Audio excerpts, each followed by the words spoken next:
make sure that gets better. You know, forget the other stuff for now. It's not that you can't fix 1, 2, or 3 different things, but if that's the number one reason that you tell me you win and the number one reason you lose, like that should be the top priority, don't you think? Yeah. The thing is, we have gone through that a lot as a team. These professional gamers are under a ton of stress. And I'm not even talking about playing for tens of thousands of dollars. I'm talking about daily stressors that invade their life. What about decision making in terms of like what time to go? Like I know you said there like some details, but how about specifically like the timing of when to move or where to move? How about that? Has that been about the same or better? I mean, the thing is, I played handball for a hell of a long, like until I was like 19 or something. Yeah. Like we played in a pretty high league for a small city we were. But I want to open up to you guys. I want to ask that. You guys feel like most of the issues you're all in agreement, all in, or is it kind of hit and miss on some issues? Going to school, working, personal relationships, family conflicts, all of it, and then they're trying to become professional video game players at the same time.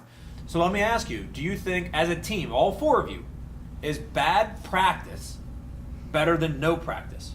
Anything like that comes in and it influences their game in a negative manner is going to lead to poor performance. And so we're trying to cut all of that out and make them the best unit possible so that they function and can compete. We're really trying to just pinpoint the few things that would make consistency better. And how about the rotations? How'd you guys do on those? Everybody doubling down at the same time. I think that definitely had an impact on how we played. But where are we? That's been the vibe like recently in the past, but I think I'm pretty confident right now that stuff's gonna change. So when faced with a problem, traditionally there's only really 2 paths that people take. Number 1, they just tough it out on their own and seek no help whatsoever. Do you speak up at all when you guys like review the gameplay, especially if somebody dies early? Do you try to give your opinion like, hey, that's a mistake, if you stay alive there, like we have 4, that's better? Option number 2 is going the clinical route and seeing someone like a psychologist, psychiatry, therapist, you name it. But I don't think most people need that caliber of help. I think there's a middle ground. Mental fitness. Right. He only contributes if it's productive. If it's not productive, he fucking shuts down. Well, that's okay, because that's better than I'm just arguing to everyone. So instead of focusing on multiple people, look inward at yourself and see what you could have done differently to fix the situation. Yeah. And the other thing, too, is you want to give, like, clear instructions as well. So even if it does sound rude or, demanding, they need to have the clear instructions, especially in game. Mental fitness is like weightlifting for your brain. It's a very proactive approach to these outside stresses that we've been talking about. It's not reactive. This isn't something that you do once you're already broken. This is so that we can strengthen your mindset mentality so that we avoid the possibility of ever becoming broken.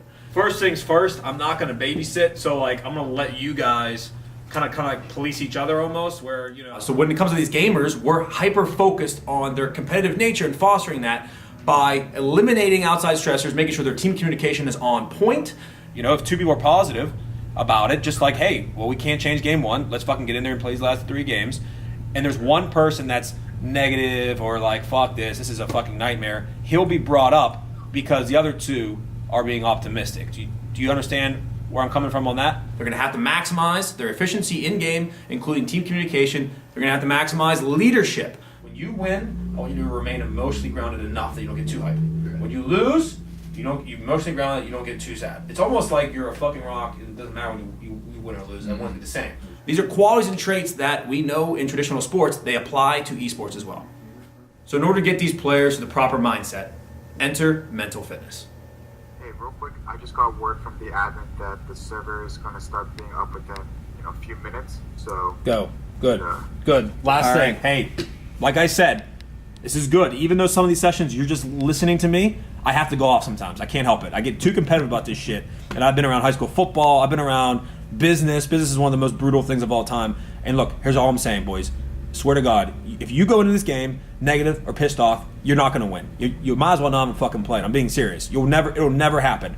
We already know the odds. We already know how much there is in front of you. The only way that you're going to have a shot to get in there is if you play really well, and the only way you're going to play well is if after I hang up and leave this lobby, you guys talk, you get your minds right, like game 1 never happened, forget the rest of the shit, that'll be sorted out, and you go out there and you try to play for top 3 and to win the game. And like you all have already acknowledged, you're a top talent, and the rest of the teams are not what you're used to seeing. I think you can do it. So I'll be paying attention. I'll be watching the stream. Good luck. Go get in the lobby.